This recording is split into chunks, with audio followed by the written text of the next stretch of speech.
Impossible কি? কিছুই না, সব কিছুই পসিবল। ধীরুভাই আম্বানি কিছুই নেই থেকে সব কিছু বানিয়ে দিয়েছে, একটা পুরো এম্পায়ার গড়ে তুলেছে।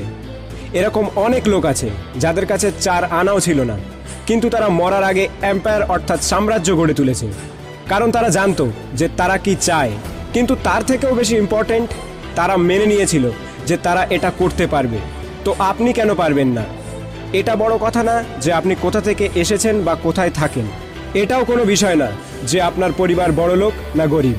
শুধু একটা জিনিসই জরুরি, সেটা হলো আপনি আর আপনার নিজের উপরে ভরসা, যে আমি যে কোনো কিছু করতে পারি, যে কোনো কিছু, সব কিছুই সম্ভব।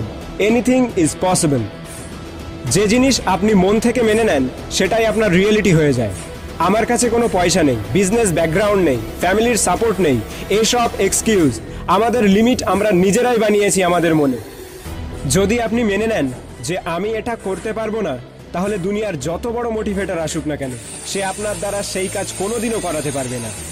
আর যদি মেনে নেন যে আমি সব কিছুই করতে পারি, anything is possible for me, তাহলে তার মধ্যে থেকে সমস্ত ভয় চলে যায়। দুনিয়ার সব থেকে ভয়ানক ব্যক্তি সে যে টোটালি ফিয়ারলেস হয়।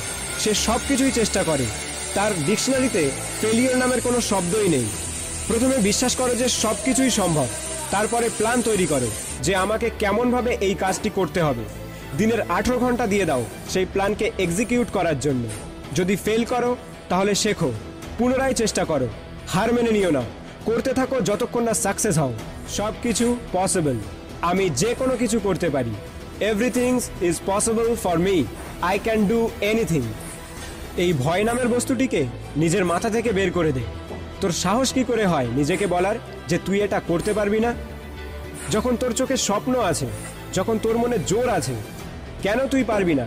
যখন তোর জন্ম এই কাজের জন্যই হয়েছে, লোকে 1000টা কারণ দেখাবে যে এই কাজ করা সম্ভব নয়, তুই তাদেরকে 10,000 কারণ দেখিয়ে দে যে এর জন্য এই কাজ করা সম্ভব, আর এটা আমি করব, করে দেখাবো। নিজের চোখ খোলা রাখ আর দেখ আমি কেমন সফল হই। শুরু করো সেই কাজ যেটা তুমি মন থেকে করতে চাও, এবং দেখো তুমিও একদিন অর্ডিনারি থেকে লিজেন্ড হয়ে যাবে। সব কিছুই সম্ভব। Anything is possible, but only if you believe. तेरे सपनों की आगे डर की क्या औकात है यार, तेरे मेहनत की आगे लकीरों की क्या ताकत है यार। এটি ভালো লাগলে সবার সাথে শেয়ার করো, কারণ ভালো জিনিস ভাগ করে নিলেই বাড়ে। একজন চাওয়ালা যদি দেশের প্রধানমন্ত্রী হতে পারে, তাহলে আমি কেন পারবো না? একটা ছেলে যে জঞ্জাল সাফ করার কাজ করত, আর সে যদি বিশ্বের অন্যতম ক্রিকেটার হয়ে দেখাতে পারে, তাহলে আমি কেন পারবো না? একটা মানুষ কোনো ডিগ্রি ছাড়াই শুধুমাত্র পেট্রোল পাম্পে কাজ করে ইন্ডিয়ার বেস্ট বিজনেসম্যান হতে পারে, তাহলে আমি কেন পারবো না? হাই স্কুলের বাস্কেটবল টিম থেকে বাদ দিয়ে দেওয়ার পরেও যদি সে দুনিয়ার বেস্ট বাস্কেটবল প্লেয়ার হতে পারে, তাহলে আমি কেন পারবো না?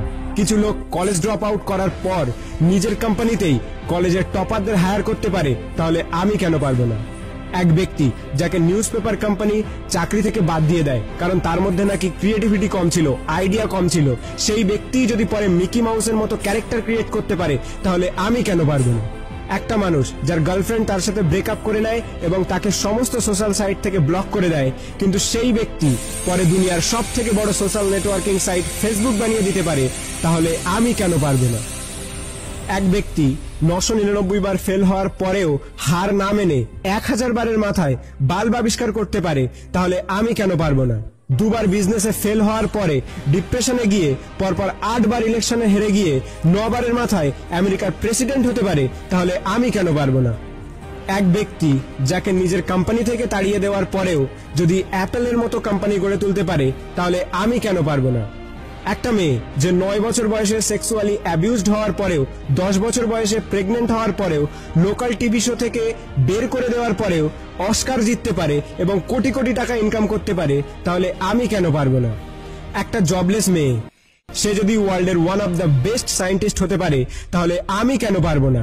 তোমরা সব জিনিসই অ্যাচিভ করতে পারো যেটা তোমরা করতে চাও, যার স্বপ্ন তোমরা দেখো। শুধু তার জন্য একটা আগুন দরকার, একটা স্পার্ক দরকার। নাথিং ইজ ইম্পসিবল, আর এই স্পার্ক তোমাদের নিজেদের মধ্যে আছে। তুমি নিজেই দোষী তোমার ফেল হওয়ার জন্য।